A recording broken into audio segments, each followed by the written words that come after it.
Grieve साध साध सब नेक हैं, आप अपनी ठोरी, जो सतलोक ले जावेंगे वो साधु कोई और।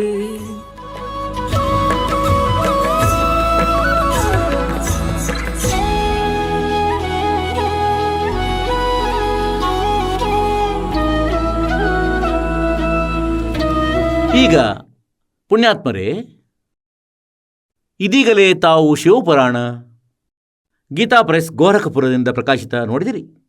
ಅಂದರೆ ಇದೀಗಲೇ ನೀವು ಶಿವಪುರಾಣ ಗೀತಾ ಪ್ರೆಸ್ ಗೋರಖಪುರದಿಂದ ಮುದ್ರಿತವಾದದೇನಿತ್ತು ಅದರಲ್ಲಿ 110ನೇ ಪುಟವನ್ನು ಓದಿದ್ದೀರಿ. ಅಂದರೆ ಈ ಪ್ರಕಾರ ಬ್ರಹ್ಮ, ವಿಷ್ಣು, ರುದ್ರ ಈ 3 ದೇವತೆಗಳಲ್ಲಿ ಗುಣಗಳು ಇವೆ. ರಜಗುಣ ಬ್ರಹ್ಮ, ಸತಗುಣ ವಿಷ್ಣು, ತಮಗುಣ ಶಿವ. ಆದರೆ ಆ ಕಾಲನು ಇವರಿಗಿಂತ ಅತೀತನೂ ಬೇರೆಯೇ ಆಗಿರುವನು. ಈಗ ಇವನು ಸ್ವತಃ ಹೇಳುತ್ತಾನೆ, ಅಂದರೆ ಈ 3 ಗುಣಗಳಿಂದ, ಅಂದರೆ ರಜಗುಣದಿಂದ ಆಗುವ ಭಾವ, ಅಂದರೆ ಸೃಷ್ಟಿ, ಉತ್ಪತ್ತಿ, ಮನುಷ್ಯರದ್ದು, ಜೀವಿಗಳದ್ದು, ಮತ್ತು ಸತಗುಣದಿಂದ ಸ್ಥಿತಿ ಮತ್ತು ತಮಗುಣದಿಂದ ಸಂಹಾರ. ಬ್ರಹ್ಮ, ವಿಷ್ಣು, ಮಹೇಶರಿಂದ ಏನೆಲ್ಲ ಆಗುತ್ತಾ ಇದೆ ಹೇಳುತ್ತಾನೆ. ಇವುಗಳ ಮುಖ್ಯ ಕಾರಣವಂತೂ ನಾನಾಗಿರುವನು.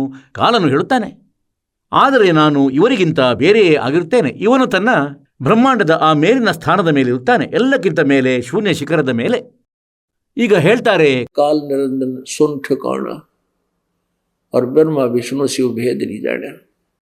ಈಗ ತಮಗೆ ಇನ್ನೂ ಕಾನ್ಸೆಪ್ಟ್ ಕ್ಲಿಯರ್ ಮಾಡುತ್ತೇವೆ.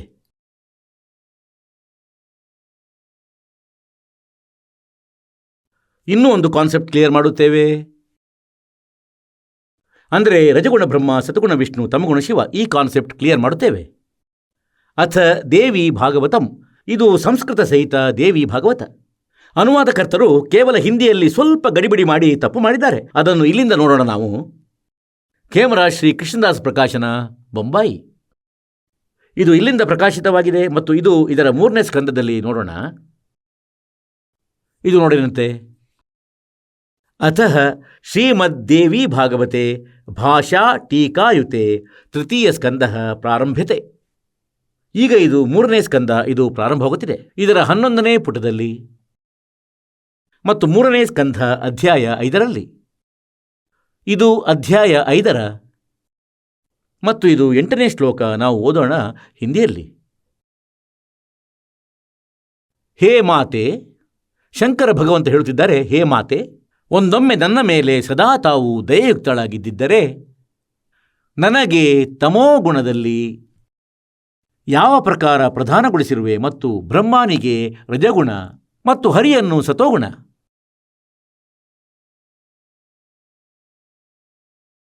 ಯುಕ್ತರನ್ನಾಗಿ ಮಾಡಿರುವೆ. ಏಕೆ ಮಾಡಿರುವಿರಿ ನೀವು ನಮ್ಮನ್ನು ಹೀಗೆ? ಈ ರೀತಿ ಯುಕ್ತರನ್ನಾಗಿ ಏಕೆ ಮಾಡಿರುವಿರಿ?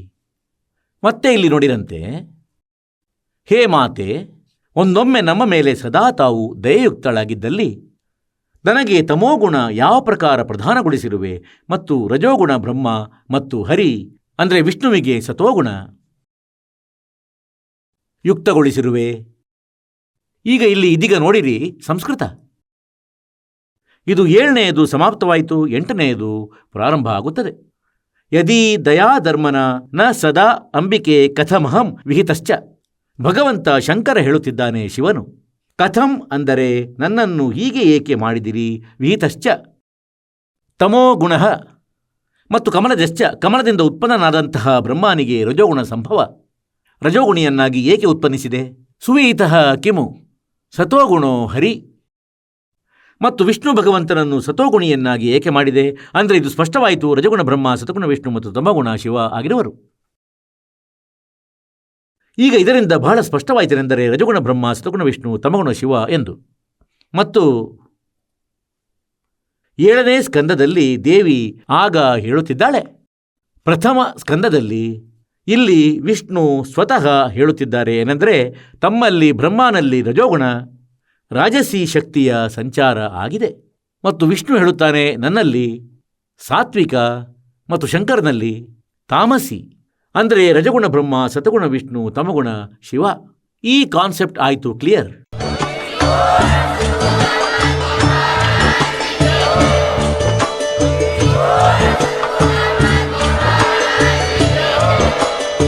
ನೀವು ಕೇಳಿದ್ದೀರಿ ಜಗದ್ಗುರು ತತ್ವದರ್ಶಿ ಸಂತ ರಾಮ್ಪಾಲ್ ಮಹಾರಾಜರ ಮಂಗಳ ಪ್ರವಚನ.